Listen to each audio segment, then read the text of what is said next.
My guest today is regarded as one of the world's foremost experts on counter-threat intelligence within the cybersecurity industry, but has also been labeled an infamous plane hacker by the FBI and the media.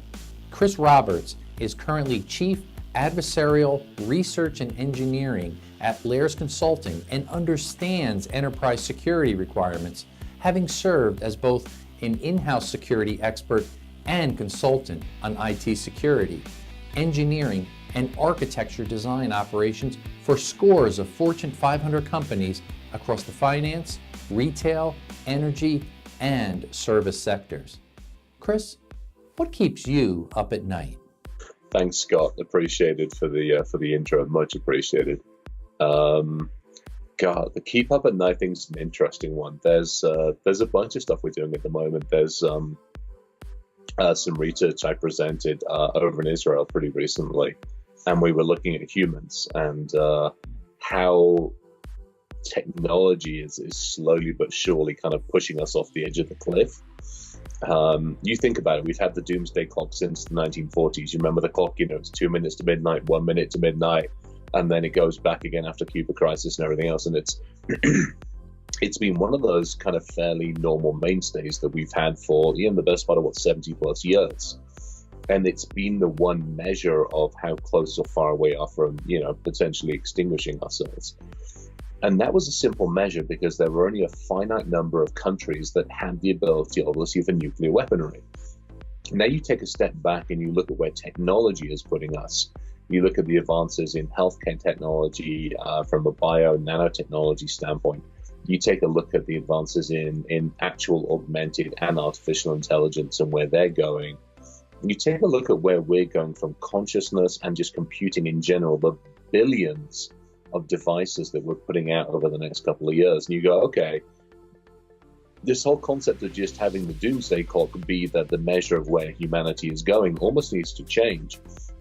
It's the technology and everything that we're putting into it, and unfortunately not doing it in such a way that we would consider safe, let alone secure, or potentially, advantageous to us as individuals, which is when you get into the whole safety, security, privacy, and everything else. And it's that and a lot of that, and you start taking a look at the positive aspects of that. Of great, we have increased healthcare, we increased communication, but then the negative aspect of that is, what we can do to each other, far more destructive, far more easier with one laptop than we could ever do with any kind of nuclear weaponry that was potentially keeping us at bay. So that's definitely keeping me up at night. Probably less out of the oh hell kind of thing, and more into the I wonder where this is going to go, or where's it going to end up. That's probably more of the thought process on it. Yeah, that's brilliant. Where that plays out, we will see. Well, hey Chris, where can our viewers learn a little bit more about you and some of the things that you're involved in?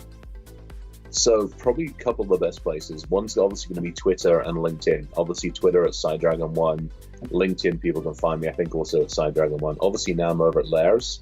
I'll be out there as well, so people can get hold of me there. But let's face it, I'm at a number of conferences. I'm at, a lot of the typical regular ones. More often than not, I have got the whiskey football, as a very good friend of mine, Inbar Rice, now calls it, which is my, basically 48 4-ounce bottle case of whiskeys that I carry with me everywhere.